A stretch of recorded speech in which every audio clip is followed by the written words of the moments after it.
Welcome wherever you are. This is right in the studio of Ogbako Ndígbo Worldwide Television. Here you can see the President General of Ogbako Ndígbo Worldwide.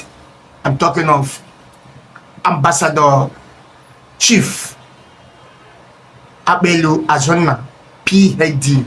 He has been spearheading this socio-cultural Igbo group, trying to ensure that the right thing is done for Ndígbo. Chief, you're welcome. Thank you very much. I appreciate it. Yes, so as usual, you saw me with Chief last week when we came here to discuss on the apathy, the voter apathy that we saw in the last election that took place in the capital of this country called Abuja. But today is a different thing altogether. If you look behind, you'll be seeing some young people on their football jersey. And of course, somebody by my side here is the coach. What's it all about? Ogbako Ndígbo is spearheading for the first time in the history of Ndígbo a football tournament that is called Igbo Unity Championship. This Igbo Unity Cup is to be played among the 7 Igbo-speaking states of Ogbako Ndígbo, those states that are known for Igbo nation. This wonderful socio-cultural group has brought out a football tournament. Why so? Ndígbo are known as people who have wonderful and plenty superstars in the business of footballing. These talents have been wasted. And the president of this socio-cultural organization, Dr. Abelu Azuna himself, thought it wise to partner with those who have come out with the concept that this is something worth doing. I have, before he will be speaking to us, the young people here have come to tell Ndígbo all over the world to actually come to aid and ensure that this tournament becomes a good success. So, Coach, you have your people here. Yeah, my name is Coach Christian. Ashimekele. And Ndígbo si na ihe dị mma dị mma, and they have the opportunity to prove ourselves. And I think all we hold machine that Ndígbo niile nyere aka with the potentials of these young players, because as you can see, these young players is an opportunity.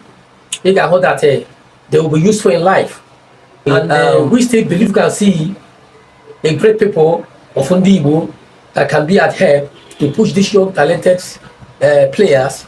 I think that would be nice. Thank you, Coach. Chief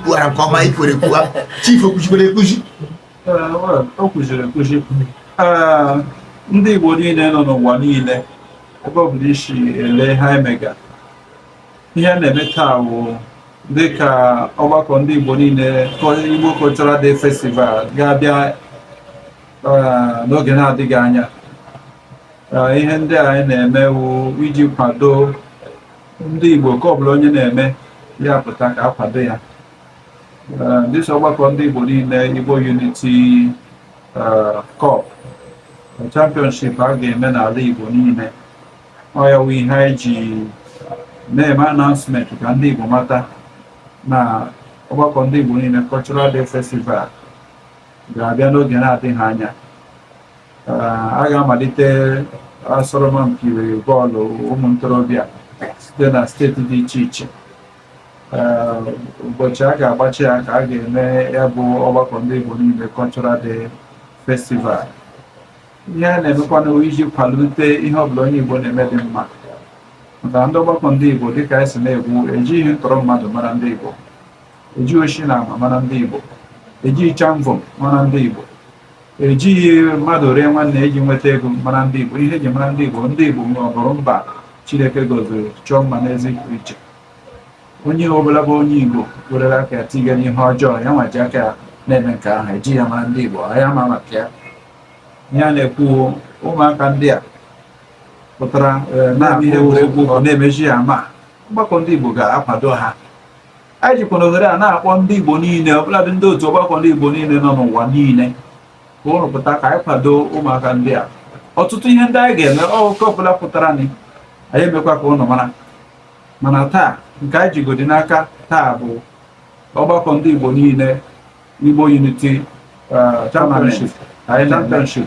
Ọ ga-amasị m ka onye ọbụla onye Igbo iwu nwa afọ Igbo ịma ka esi akụ bọọlụ ụkwụ pụta mee ka bịa debata aha gị ọgbakọ ndị Igbo niile Igbo Unity Cup a anyị ga-eji ya mee ka ụwa niile mara ma ndị asị na ihe niile anyị ga-ezisa ya n'ụwa niile ihu ike kụta ụkwụ gị ọ ga-enyere gị aka gị dịrịkwala ka ndị ọzọ a na-anụ aha ha anụ na ụwa niile bụ ndị Igbo na ndị ọzọ ọ nọ ụnụ n'aka ohere ahụ ị ga-eji mee ihe na-adịghị ma were ya mee otu ihe ma abụọ nke ga-abara onwe gị uru bakwa ndị Igbo uru maka na ọ dịrị gị na ma ọ dịrị anya ma ọ ya ji eme ihe a ndewo chief anyị ekele gị Chukwu gozie gị tupu anyị enyefe igbe eji okwu n'aka ụmụaka ndị a ka ha ji ọnụ ha gba ndị Igbo na-ejisi ụlọ wee mara mma pụwa n'ama ọ bụrụ na ị nwee ụlọ elu ala bekee nwee elu nwee ala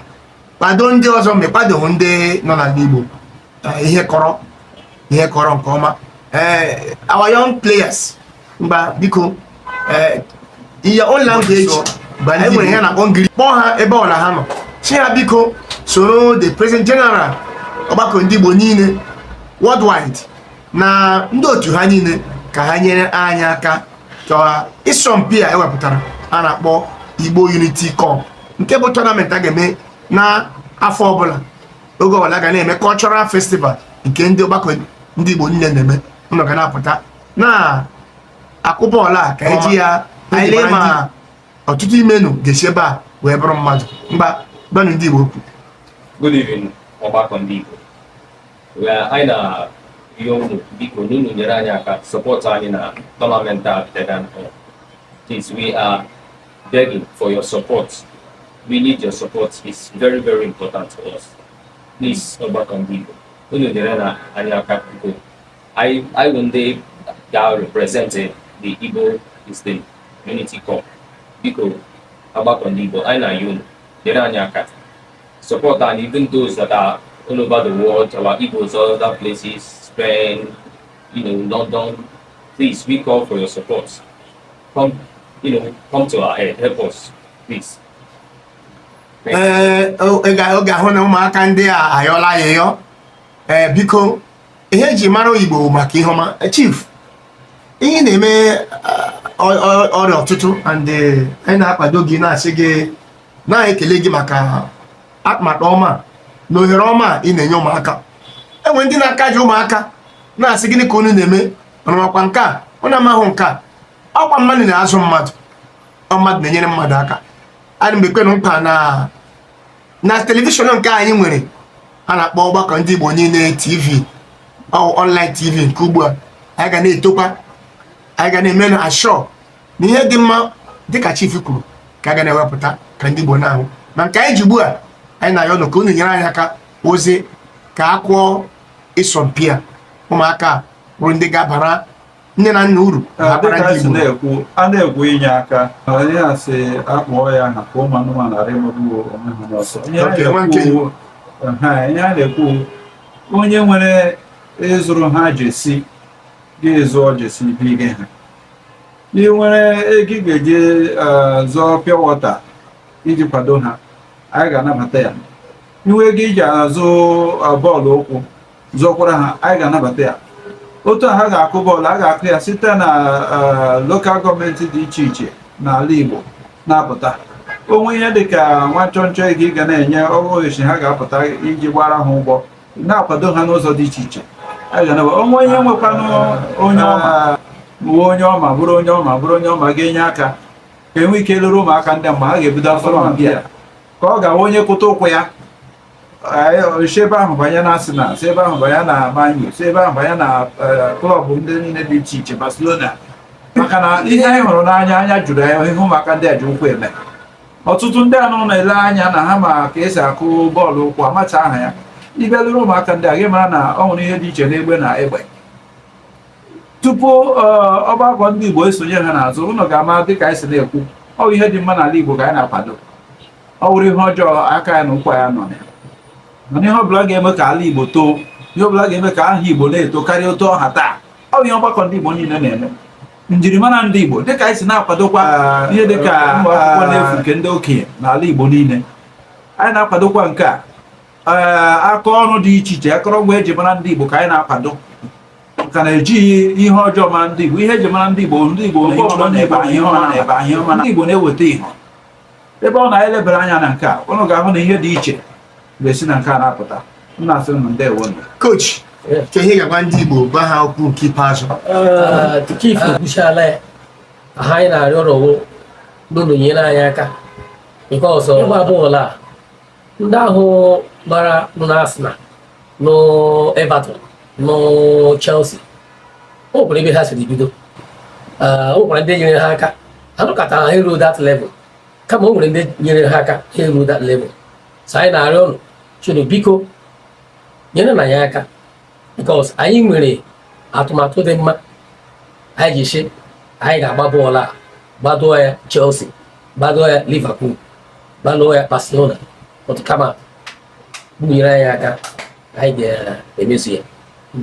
But thank you for being there with us. We'll be coming your way next time when we have a better package for you, as we always have. From Ogbako Ndígbo Worldwide, the television channel, we say bye-bye. Ndígbo, ọ ga-adịrị unu na mma.